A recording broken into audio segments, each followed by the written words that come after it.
Okay, here we go. Another new edition of Celtics Beat.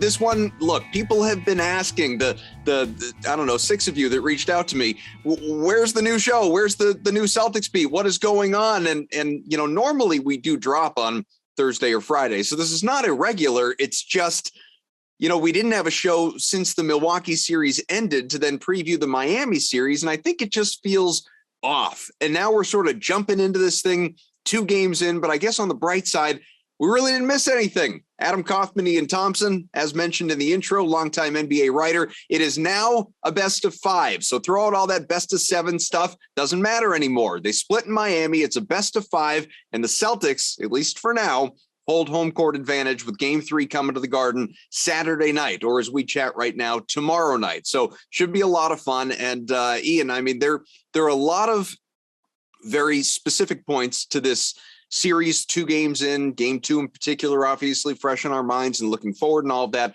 I want to get to over the course of, you know, however long we're chatting. But if I could just hit you with a big picture thing that just kind of dawned on me after watching game 2, that was so much fun. It was, you know, I know the third quarter wasn't great, but the Celtics did play even with the Heat. And overall, just a game in which Boston was so in command, and for the most part everything went right, and draining 23s and you know, Marcus Smart playing out of his mind, and Al Horford looking like he's 25, and Tatum doing Tatum things, and Brown doing Brown things, and the length of the bench, and Pritchard talking trash, and on and on and on. My big picture thing is, man, I am really going to miss this team whenever it ends, whenever it's done, and whether that means in this round, which I don't think will happen, or in the finals, or with a parade even. I am just, you know, no team year to year is the same. Even if the roster is mostly the same, you know, it's not the same. You know, guys can get hurt. Obviously, there are trades. Maybe something just doesn't click the way it did the year before. Every season is its own season. I know that. I'm really going to miss this team. This team is a ton of fun. No doubt. And there, you know, on the one hand, everybody, I think, who's a fan of the Celtics is really enjoying this team, having gone 18-21 to start, and it's sort of like 2 ends of a spectrum, the way they started and now the way they're finishing. So, and then you think about how young the best players are, and you think they have a long window ahead of them. But I'm with you, if I'm reading you correctly, you're watching this with a sense of urgency. Like, they have to cash in here. They have to make the most of this, because you cannot count on this going forward. There's this honeymoon period that's going on right now with the new coach, and he came in at the perfect time. They were ready to listen to him, and they're clearly listening to everything he says. Even in the first half of the year, they were having trouble implementing it, but they stuck with it. And that was a real sign that there was a future to this partnership between them and their coach. So you just cannot count on them playing like this in future seasons. Even if they bring everybody back, this is just one of those perfect storm kind of things. You know, if you remember the Spurs' last championship, Adam, they had lost the previous year to Miami, to Ray Allen's corner 3. Yeah, of course. Yeah, and then the next year they came in and they played some of the most beautiful basketball anyone ever saw. It happened all year, and it culminated in the finals. It was balletic, right? The next year, I remember being around the Spurs the next year, and they were unable to conjure that back up. And they were so frustrated. They were like, why aren't we playing as beautifully as we did the previous year? They brought everybody back. They had all the same players. It just doesn't carry over, like you said. So they're as young as these guys are, as much as they are maybe ahead of their time, they are playing fantastic basketball. Really the most beautiful basketball of any team in the playoffs, including Golden State. And they really have to see this through now. And if they don't see it through all the way, as beautifully as they played, I promise you they're all going to be really disappointed, and it's going to leave a real sour taste, regardless of how many more chances they have down the road. I think they all know this is their chance right now. Well, and what's so fascinating too, and there's a lot even just there with what you mentioned to hit on, like, you mentioned 18 and 21, like 39 games. Ian, and this, other people know this, like they were 25 and 25.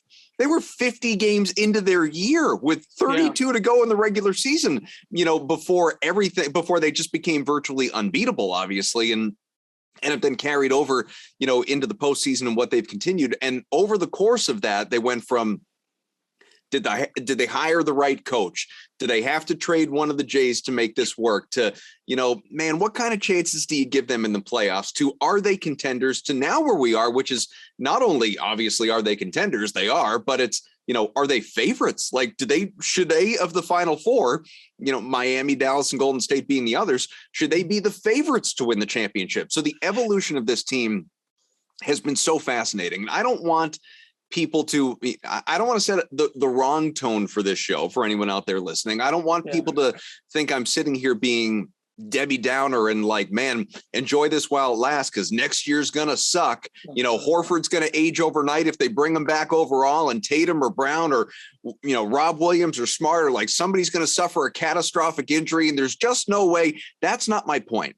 My point is this has just been incredible. This has been such an unusual season in NBA history when you factor in how they began and where they've come to where they've gone and where they're hopefully going. The full story in books, if they win a championship, will be written about this year, and how weird this year has been, but how amazing this year has been. I do want to at least acknowledge, you've mentioned whether it was the Spurs and that dynasty, and I don't mean like the 20-year dynasty, but, they had pockets, years long stretches where they were regularly championship contenders or even winning championships. Lakers, Bulls, Golden State, obviously with, a 5-year run where nobody could touch them essentially unless LeBron was on the other side. We could very well be at the beginning of that for the Celtics. So I don't want to say that's not the case. I just don't want anyone to take what we're seeing right now for granted.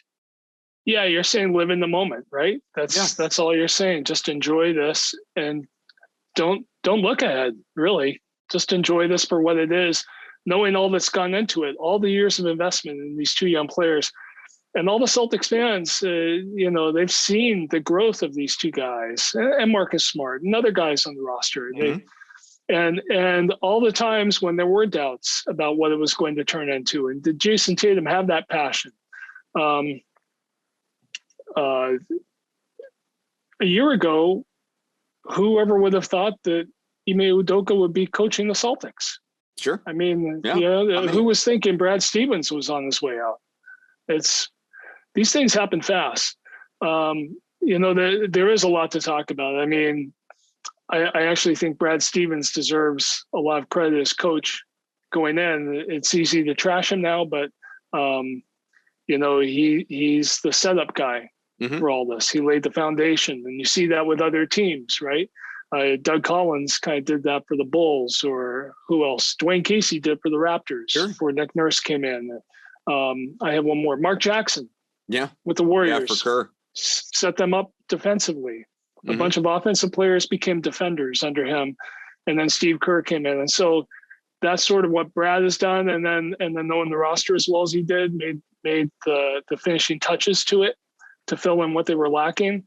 And I'm sure what they have now exceeds all his expectations for what they could be. I mean, it's because of the way Jayson Tatum's playing now and Jaylen Brown to a lesser extent, but Jayson Tatum as this bird-esque kind of playmaker. I mean, I should never make that comparison, right? But look, he keeps going at the rate he's going. People are going to be making it for many years. They are, but it's the decision making and the way they play through him now. Whether he was the finisher and now he's the conduit. Whether it's putting the ball in the basket or making it so someone else can do that, and the quick ball movement. And one other thing, Adam, if now's a good time to rebut all these people who say that coaching doesn't matter in the NBA. Sure. When you think about how Jayson Tatum in particular was playing at the start of the year compared to the way he's playing now. And that's coaching. That's a coach who made an investment with him last summer when they were together, and kept on him about it and wouldn't let him give up on it, even though the results weren't there. They stuck with it, believing it would work out. A little bit like what Doc Rivers did with Paul Pierce, telling him to trust the pass, and they butted heads. Mm-hmm. We never saw Jayson Tatum and Udoka butting heads, did we? There's no hint of that. They seem to be on the same ground the whole time. Mm-hmm. And so this idea that coaching doesn't matter, I think we can all dismiss that for sure based on what's going on with this team.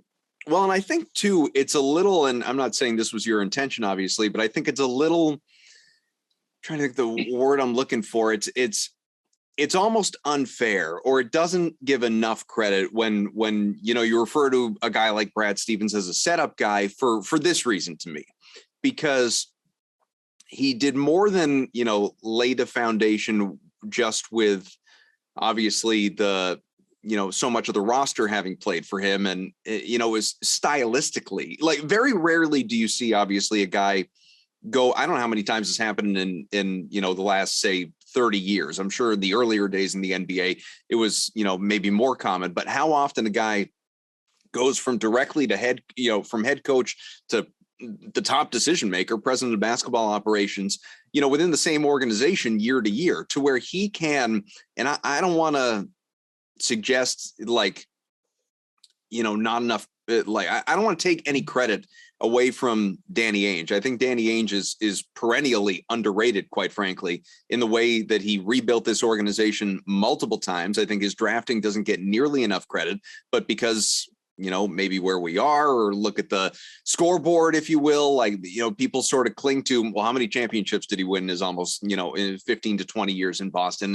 It's the one. And so people say he didn't necessarily do enough. And, I look at it and I say, all right, Danny obviously put together the majority of the existing roster. He drafted their key guys, whether it's, Brown and Tatum and Smart and Williams. And obviously you could look at other members of the rotation, Grant Williams and Pritchard. And, he previously had acquired or signed, Tice and Horford, who Brad then reacquired, having, coached them and developed obviously an appreciation for them. But, Brad then took it to another level. Brad, it was always so clear, Brad's imprint, from day one, from, going back to Butler, his legacy as a head coach, however good or bad it was going to be very defense dependent. And so, his decisions, obviously, so far as Pobo, and I think he's done, a far better job than I expected him to. I think he's done an excellent job. Not that I ever thought he'd do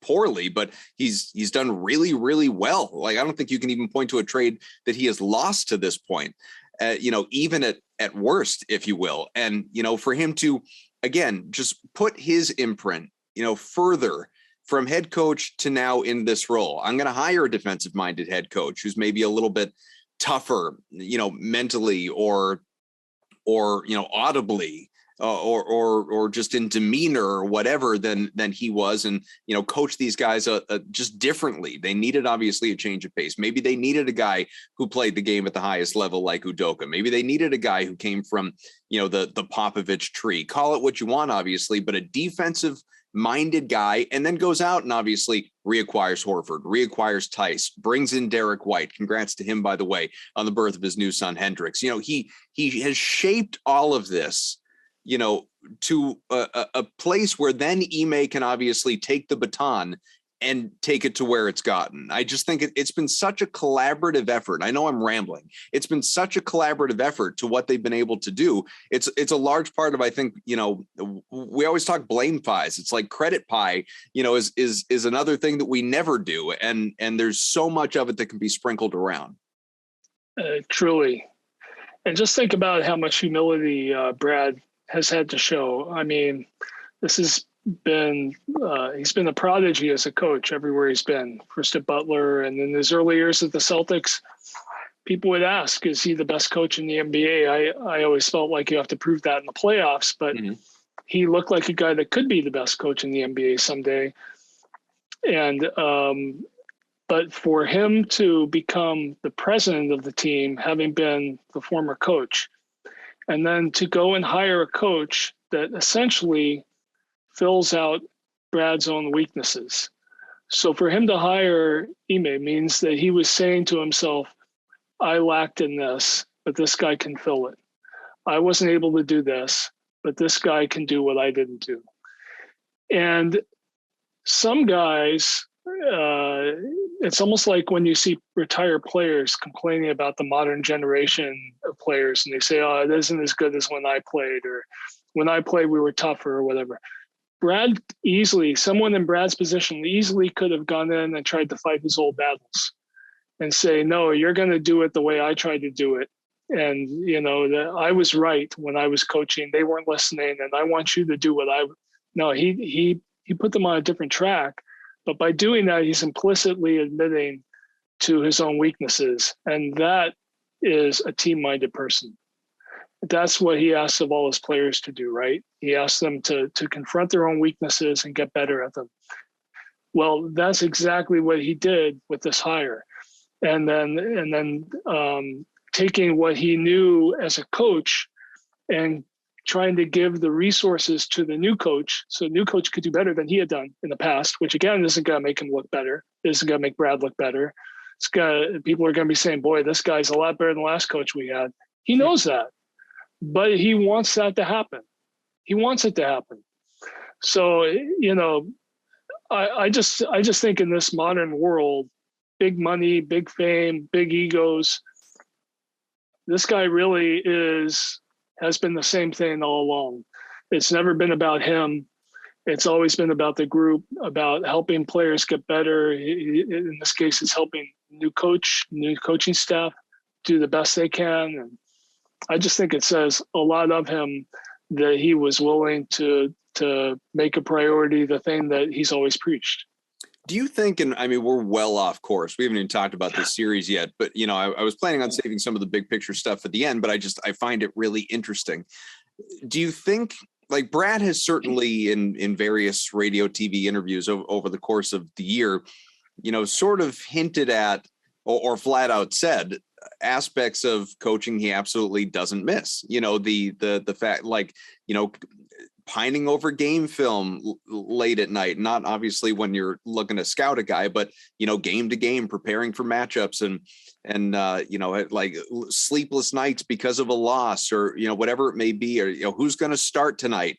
Is this guy going to be prepared to come back from injury and help you out for tomorrow's game? He's been asked questions along those lines so many times, and oftentimes will laugh and say, I'm so happy that's not my problem anymore. When you couple the Celtics, at least success to this point, we'll see if it goes all the way, obviously, with just the job that he has done to this point in further elevating them from where they were when he was head coach. It seems like, I haven't talked to him about it, but it seems like he's really, really enjoying this new path, this aspect of his career that, I'm not sure he ever foresaw. I'd have to imagine, at least in his early days with the Celtics, and certainly before that, like I want to be Pop, or I want to be Pat Riley, or I want to be, Phil Jackson, like all this perfect world. Like I want to coach forever and I want to win a bunch of championships, or like, oh, we'll see how this goes, even when he got the job, but I want to get back to coaching. How do you think he feels about it right now? Like, do you think this is a role that he wants to hold for a long time? Oh, I wouldn't know about that. But I do know if he's not enjoying it now, he will never enjoy it, because it's never going to be better than what he has right now. I mean, it's all downhill from here. Well, short of winning a championship anyway. Yeah, but it'll never go as well as this. This is every move he's made has worked out, and the coach is working out great. And it's an underdog story, to quote Bill Murray. Yeah. So it's, I mean, this is just, again, it's all perfect right now.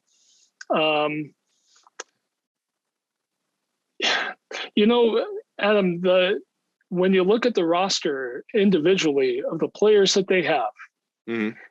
and when people were criticizing Danny Ainge, it was for some of the draft picks he made. Who are some of these players? Some of these guys before the last few months were being criticized for not they shouldn't have been picked. there is definitely a sum of the parts thing going on with this team, where if you took some of these guys and put them on other NBA teams, Al Horford's a perfect example, went to Philly and disappeared, and Oklahoma City said, well, you're good. We might win too many games with you, but nobody's talking about Al Horford as like what a huge favor that's been, by the way. Yeah. Yeah. Or, or Grant, or a lot of these guys. So you put them on other teams and you'd say, wow, why did we want this guy so badly? He's not doing for us what he did for Boston. But it works right now with this team because everybody's doing what they're supposed to do at the highest level. And it's just working out great for them. But it's so as good of a job as Brad has done with some of the trades and how it's all what you were talking about earlier. It's all of it coming together and fitting together and creating balance to the picture. The way artists talk about, you have to have balance in a painting and, have the sun in the upper corner and something darkness down here and all that kind of stuff. They've got that going on with this team, and it just makes everybody look better than they would be in other situations. It makes Brad look better. It makes Udoka look better. Al Horford has never looked better. Grant Williams, people are calling him Steph Curry. That never would have been imaginable before. And Jayson Tatum is a playmaker, and something no one was talking about. So everybody right now looks good. And there have been a few teams over the years. I'm so old. I go back to the Portland Trailblazers with Bill Walton. A bunch of guys that couldn't play in the NBA today, surrounded by this one great player, Maurice Lucas. And it was an amazing formula. And the Spurs, the way they look great. And so I don't know, everybody looks better than they would be in other situations right now. All right. So anyone who is listening to this show, we thank you for being with us, obviously, is probably thinking, look, this big picture stuff is fun, but save it for the off season. Coffee and good God, there's a series happening. There's a season that is going on right now. Let's talk about the first couple of games and look beyond here in the East Finals. The Celtics and Heat, as mentioned off the top, are even at 1. So obviously the Celtics, they bounce back in from a very disappointing game one that in many ways can just be summed up by an absolutely atrocious third quarter. You don't have that quarter. The Celtics win that game going away if they play even close to even in that quarter, let alone getting outscored by 25 points. They did trail by 10 early in game 2, but showed resolve, went on a great run there to close out the first and into the second quarter, led by 25 at the half, never looked back. That was with Smart and Horford back, who of course missed game 1. Derek White was out, again, the birth of his son. So maybe he's sitting around listening to this podcast.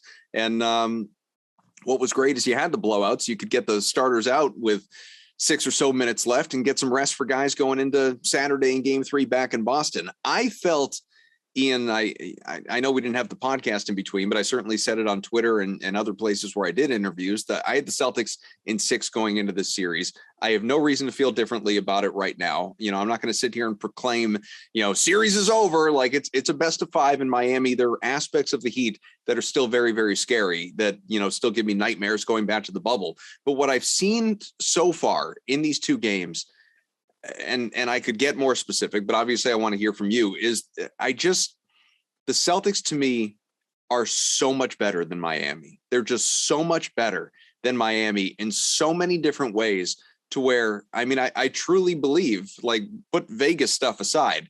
It would be beyond an upset. It would be borderline catastrophic in the minds of Celtics fans if they went through the Nets with that star power and went through the Bucks with the depth of that roster and obviously Giannis on the other side, and then lost to the Heat with an opportunity to go to the NBA Finals. Yeah, I agree. I saw this a 6-game series for the Celtics coming in. That third quarter, I think, based on the context of the second game, can say that the third quarter had a lot to do with fatigue, maybe coming off that Milwaukee series that was very demanding and then traveling the next day. And what I notice is at times, except for that third quarter, there's just been so much more space for the Celtics offensively to operate than they ever had against Milwaukee. And they are attacking the rim, believing they're going to be able to convert layups, which they couldn't take for granted against Milwaukee. They really had trouble finishing around the basket around all that size and strength. And they haven't had to worry about that as much. It's been a little bit like taking the donut off the bat, and it's just everything's lighter and easier for them. That Milwaukee series really toughened them up. And obviously it took a lot out of them going into the first game, but I think it's partly why they had so much confidence going into the second game. They knew what they had overcome with Milwaukee, and they knew it said something real about them. It wasn't a fluke. They had earned it day after day. And I mean, watching those games against Milwaukee, all those different times where you were saying they need to score in this possession to keep control of the game. There were a lot of possessions like that in the second halves of those games against Milwaukee. So, and going up against a guy like Giannis, as good as Jimmy Butler is, he's not Giannis. So I just think between the fact that they had a size disadvantage against Milwaukee, and now they have a size advantage across the board against Miami. I do think they're more talented than Miami. Miami's obviously missing Kyle Lowry, which is part of what happens when you invest in the guy with as much mileage as he's got. So, yeah, I'd be surprised if they didn't win the series and didn't move on and weren't playing the Warriors in the finals.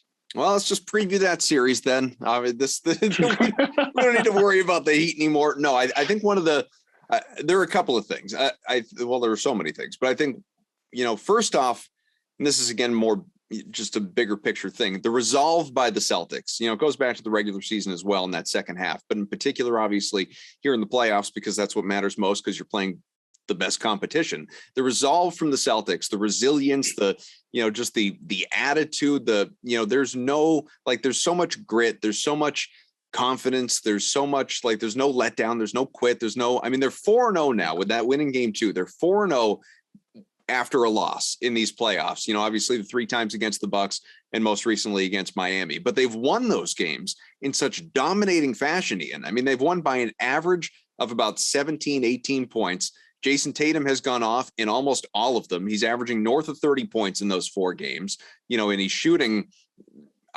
60 or so % from the field in those games as well. It's really, there's an aspect of, obviously, he hasn't done it alone. We know that, but there's that enough, get on my, the Cedric Maxwell, get on my back, boys. There's, Tatum knows when he has to assert himself. And more often than not, obviously, he's better than good. He's playing like a superstar. But there are certain moments, whether it's after a dud, he very rarely has back-to-back duds anymore, especially here in the postseason, or if it's just, we need this win.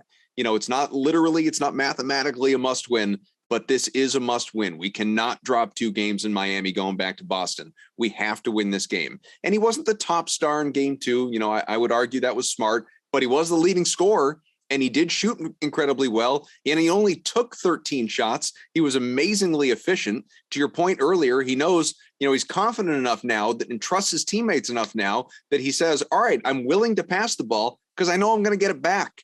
The ball movement is going to be, that much better, obviously, than it was much earlier in the year.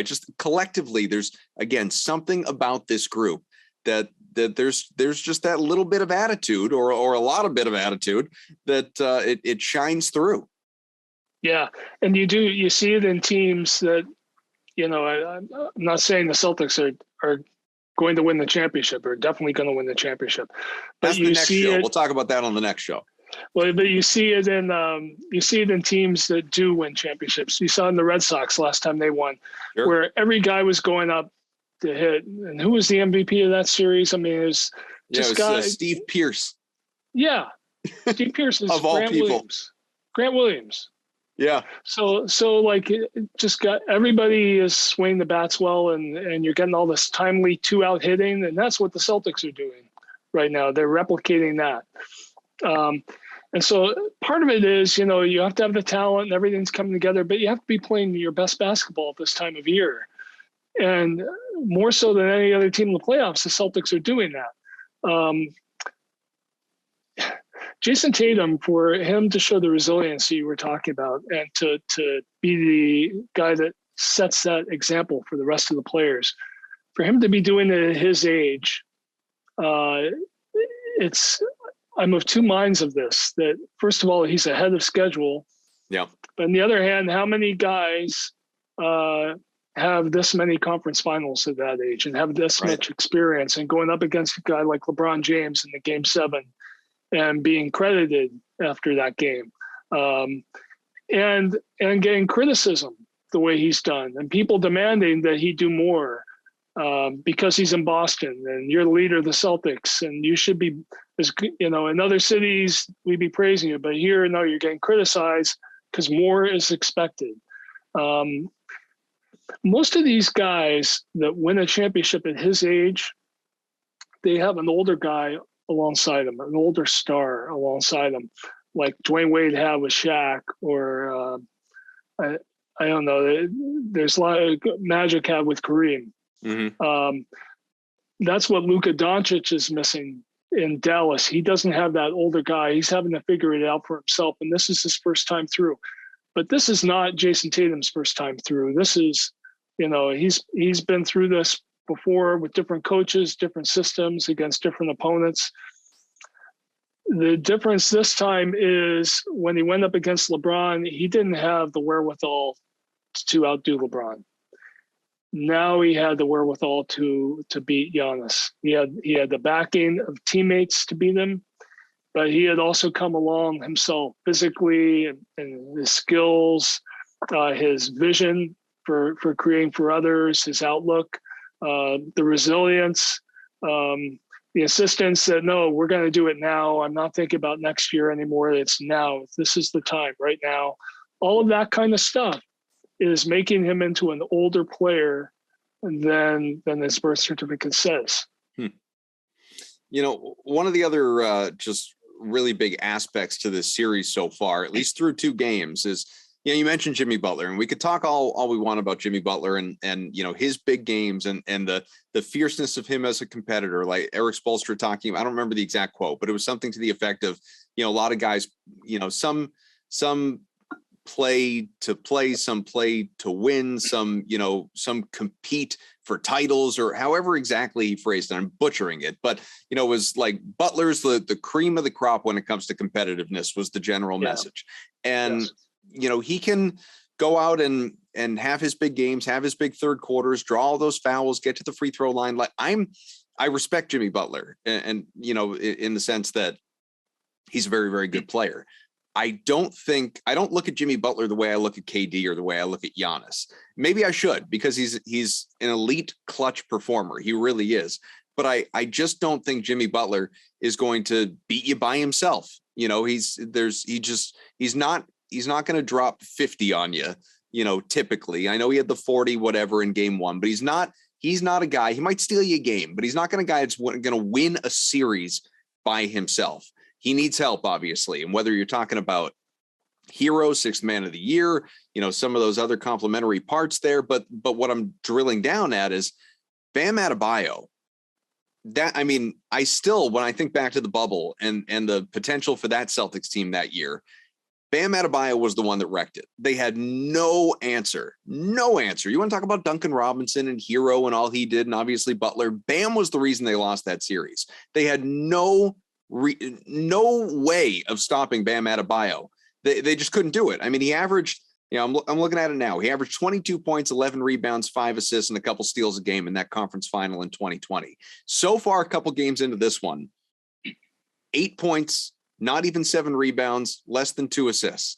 He has been invisible. And I don't want to say his success is dictated solely by statistics. He opens up a lot for them offensively. His impact on the glass goes beyond how many individual rebounds he has. He's a very good player, but so far, the Celtics have largely taken him out of this series. And it's been a huge, huge difference. Yeah, no.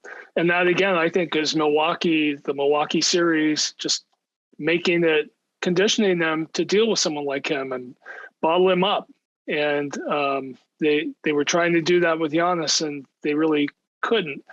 But they can do it they can do it with Bam. And just the length of the Celtics and the athleticism of their defense and their ability to switch and just never let them out of their sight, no matter what's going on with the Miami offense, no matter where the ball's being moved. The switching, the rotating of the Celtics defense, they can keep a whirlpool going around Bam, so he can't rise up and get some fresh air out of it, you know. Well, what was really surprising too is they even did it going small. Like Rob Williams in game 2 only played 20 minutes. Sure. But even when they go small, there's so much size there and so much athleticism, and they play with such force. They're such a physically impacting team. There's no finesse to them. I think opponents know they played the Celtics. I mean, they just wear guys out. They wore Kevin Durant out, and Giannis was exhausted at the end. And I just think it's really, really difficult to play that team. But what I'm also really interested in here, Adam, is this idea of Jimmy Butler. And I think everybody should be fearing Jimmy Butler going into game 3. I'm not saying Miami's going to win the game. But so think about why Celtics fans are so confident right now about the Celtics championship hopes. And it's a little bit because of what we talked last time about, can Jayson Tatum be the number 1 guy on the championship team? And I think with each passing playoff round, people have felt more and more confident that he can be that. When Jimmy Butler was signed by Miami, when he left Philly to go to Miami, and they gave him all that money, I don't think anybody around the league was saying, okay, that's a game changer for Miami. They now have the number 1 player. But you know that Jimmy Butler's always thought of himself like that. Jimmy Butler's always thought of himself, I'm the number 1 guy on a great team, and I'm going to show everybody. And he's been trying to show that in the playoffs this year. And so when we're talking about the resilience of Jayson Tatum and how he's trying to win it now and not thinking about future years, this is it. This is everything, living in the moment. I think Jimmy Butler's doing that more than anybody right now. I mean, he's had an amazing playoff series. He's been their one guy that they can rely on in these first 2 games.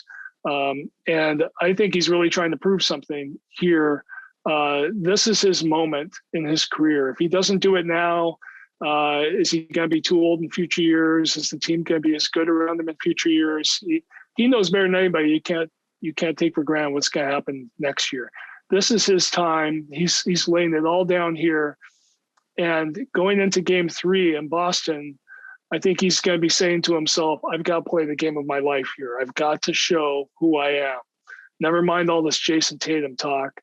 I'm going to show that I'm the guy here. And I think we're going to see a great game from Jimmy Butler in game 3 and maybe game 4 too. But game 3 is the one for him to make his move. It's possible people hear this show, Ian, and say, Koff, you're taking the Heat for granted. Like this is ridiculous. Like you've already penciled the Celtics into the NBA finals to face the Warriors. So you tell me, we're both sitting here and saying Boston in 6. So obviously we believe in the Celtics, but what derails this? What wrecks this? What spoils this good time? Well, knock on wood, you don't wish this for anybody, but an injury. Sure. But with what we, know and can anticipate. Well, Jimmy Butler, Jimmy Butler is not LeBron James, but I was at that game in Boston when LeBron James played the greatest game he's ever played and single-handedly beat the Celtics and won that I think it was the Eastern Finals. Yeah, was it 2012? Yeah, he won it all by himself. Yeah.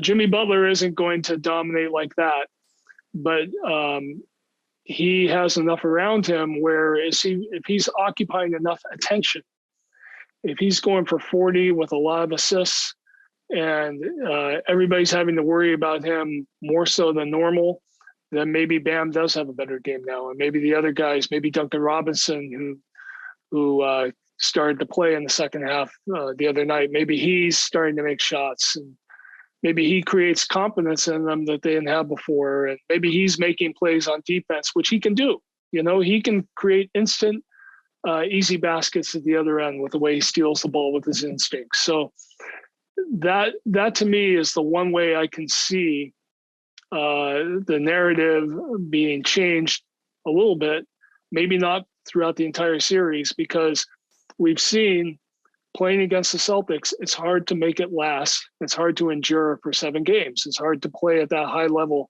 at both ends of the floor for the entirety of a series. But we're talking about the next 2 games in Boston. How can the Heat grab one and really make it the series? That's how it would be, through Jimmy Butler. There were many stories, Ian, to game 2, obviously, beginning with Derek White and his, unavailability, obviously, and understandably going back to Boston for the birth of his child. For all the idiots out there that were saying you don't do that. I mean, I don't even have time for you. But, Al Horford, obviously, overcoming whatever it was. I mean, we still don't know publicly or on the record if he is vaccinated. We don't know if he tested positive, if it was a false positive, if he was a close contact. All we know is, he tested out of protocols and was able to play in game 2. And people now look at, him not playing game 1 and playing 33 minutes in game 2 as this potential blessing in disguise, because it was more rest for a guy, obviously, who's on the wrong side of 35 and is playing as well as he is with these games every other night. But Marcus Smart, to me, is the number one. Comes back from obviously the sprained foot, didn't shoot particularly well, but still, an assist or a rebound shy of a triple double. He had the 12 assists, the 9 rebounds, the 24 points.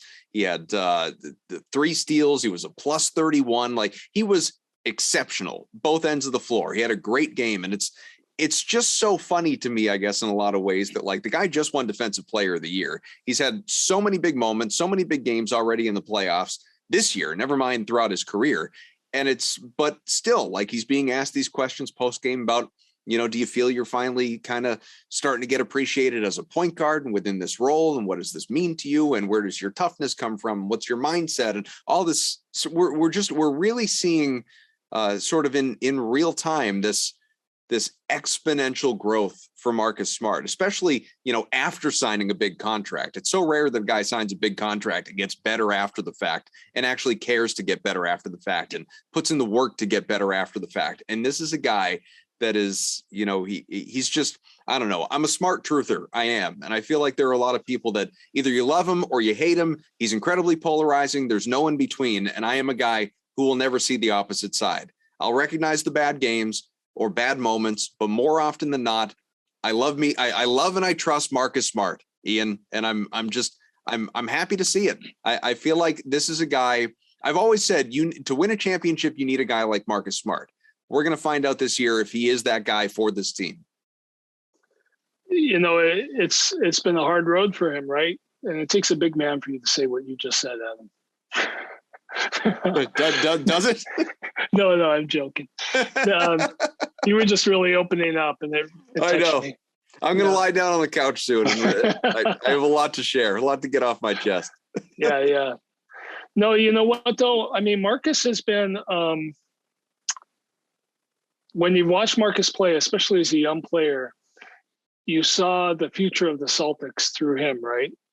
Could they be this defensive team like he wants to be, like he wants them to be? And there were a lot of times he seemed like an outlier defensively for them. Like, why can't they be more like him? Why can't he connect more with them, his teammates?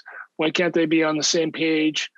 And you always kind of wondered, is there going to be a rift within the team over Marcus? Because he's demanding of his teammates to do things he does, but does he always carry them out himself? Does, his shot selection, how is that helping your defense when you're claiming threes off the rim and giving lone rebounds and easy chances at the other end?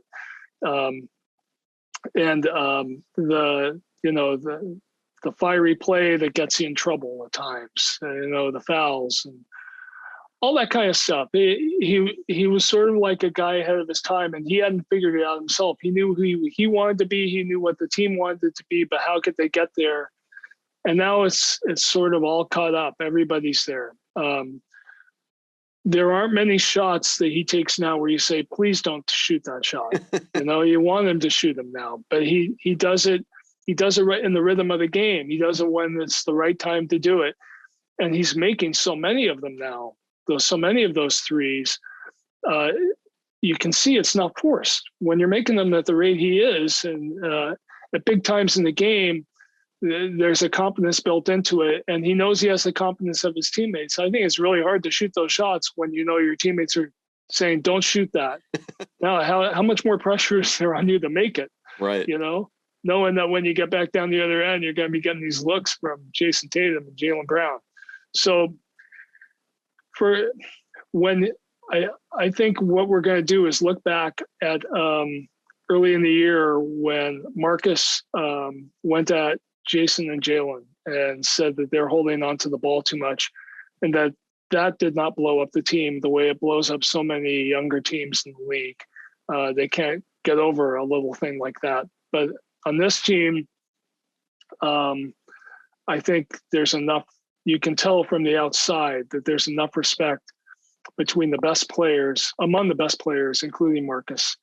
And then you have a traffic cop in Ime who comes in, and probably he's the one that probably confronts Marcus at times, probably in front of the other team, so that Jayson and Jaylen don't have to be doing that. Mm-hmm. He's the one that says, Marcus, tone it down. Marcus, don't take that shot. Marcus, do this, do that. Right now, it's all working great. And maybe it will go on for years, but right now it's working great. The whole dynamic between all of them. Well, it makes me laugh. Like Smart, recently, like this week, he took some crap, from talking heads, about, like, he referred to himself in a press conference as the heart and soul of the team. And I know, like, that drives people crazy, but if you pay attention, as it should. Sure. But it doesn't bother me as much, only because Tatum, Brown, Ime, like Brad, Danny before, like, we've all heard these people refer to Marcus Smart as the heart and soul of the team. So, yeah, I mean, maybe you shouldn't say it about yourself, but at least everyone else is on the record having said it about you. So, it's like, clearly any sort of, I don't know, perceived or imaginary rifts that people like to believe exist behind the scenes. Maybe they do, and people just hand themselves different publicly. They wouldn't be the first to do it, obviously. But I do genuinely believe that he is appreciated internally as much as everybody says he is. I think there's been two guys like that for the last few years, with a little bit of an interim period for one of them, where with Al Horford, especially during his first run with the Celtics, he would always hear how much his teammates appreciate him. And Danny Ainge would say the team plays better with him. But the numbers didn't back it up. I mean, he was averaging single figures, points and rebounds, and for all that money. And people would say, God, he's a waste of time. Why are they giving him all that money? But within the team, people loved him, and they appreciated what he did, and they felt their winning records had a lot to do with him. And Marcus was the same. As much as people would be groaning when they take some of those pull-up three-pointers, you would hear the leadership of the Celtics saying, no, we believe in this guy. And you weren't always sure whether they really believed in him at that moment, but maybe they believed in where they were going with him, what the destination was. And you don't give up that potential, because how many guys are there like Marcus? I know a guy, he's a personnel director for another NBA team, and Marcus Smart is his favorite player in the NBA. And he tried to get his team to make trades for the guy. And the Celtics wouldn't give him up, or maybe there wasn't enough demand for him. He's not everybody's cup of tea, right? Not everybody's going to see it. But I think Danny saw it. I think Brad saw it. I think Ime sees it. And it's finally coming true. All of that faith and foresight is really paying off. He's the guy now that they always thought and hoped he would be. Well, and he's, especially, and this is something that we won't talk about it now. We're pretty much out of time, but we've clamored on this show for months, about, like, just use Smart as a point guard, like actually use him in that role. Don't just have him like be the, he's part of the starting five and he's like this interchangeable one. Like, no, use him as a point guard. And I mean, I'm just happy that has come to fruition, and that we are really seeing that next, again, evolution of Smart's game, because he's had to wait, and I'm not saying he should have gotten the opportunity so much earlier. Like, you can understand the people who are in front of him, but whether it was Rozier at points, obviously Irving, Kemba, like, he's had to wait. And now, I just kind of laugh whenever I get tweets like, well, the Celtics need to go out and get a point guard this offseason. Like, no, they don't. I mean, maybe they need to, get another ball handler. Maybe they, something like that, and have a little bit more depth in that respect. But their starting five shouldn't be touched. Like, I don't know how you would modify it. It's like, truly. Yeah. I mean, this works. Yeah, it does. And it's such a great point you're making about Marcus, because, okay, the people that want them to go out and get a real point guard. Well, what's a real point guard by that definition? It's very often it's a finesse point guard. It's a guy that looks beautiful while he's playing. And, he shoots a high percentage and he puts up the numbers, those Chris Paul numbers. Yeah. That's what people want. But there are different types of quarterbacks. There are quarterbacks that throw for high percentages, but their teams never go anywhere towards the Super Bowl, right? Mm-hmm. But then there's other guys that are real football players at quarterback, and they show, and that's the leadership they show. They don't lead with their statistics. They lead in another way that you can't really articulate, but everybody feels it. Everybody is stronger from being around it. And that's really what I think they get from watching the games. That's what they get from being around Marcus Smart. They just feel stronger from being around that guy. And I'm going to change the metaphor. It's like being around the middle linebacker that's just clobbering everybody. You probably feel better as a cornerback playing with Ray Lewis. So I just think the guy is transcendent of analytics of these individual stats. This show powered. Go ahead. And you can't. You wouldn't. No. But you wouldn't trade. You wouldn't trade Marcus's numbers for better numbers, because your team would be worse. Yeah, I mean, how much is? Never mind the whole like Chris Paul never win thing, and maybe he will, maybe he won't, but he hasn't to this point. I don't see Chris Paul diving all over the floor and making some of those plays. It's, the hashtag, the winning plays and all that.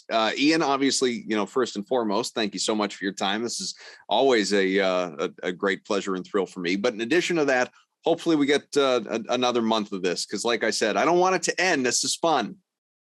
No, it's been great to watch them play like this. It's great to watch any team play like this. Really, it is, just for the sake of the sport. But living in Boston and watching the growth of these guys and the development of the franchise and all the key people in it taking on different roles along the way, mm-hmm. It's been really cool to see this outcome so far. What will happen, who knows? But so far, it's been just a great story to watch develop. Well, Evan Valenti, in all likelihood, our producer, of course, who's not with us today. He is producing, but he's not. He's distracted by the day job today, so we'll cut him some slack. But he'll have you next week. So who knows? All goes well. By the time that show's recorded, it could be a finals preview. Let's hope for the best, folks. For Ian Thomsen, I am Adam Kaufman. Of course, for Evan, we thank you for being here with us. Rate, review, subscribe, all that great stuff for Celtics Beat. And like I said, best of 5 going forward now. See what the Celtics need have in Game 3 on Saturday. See you later.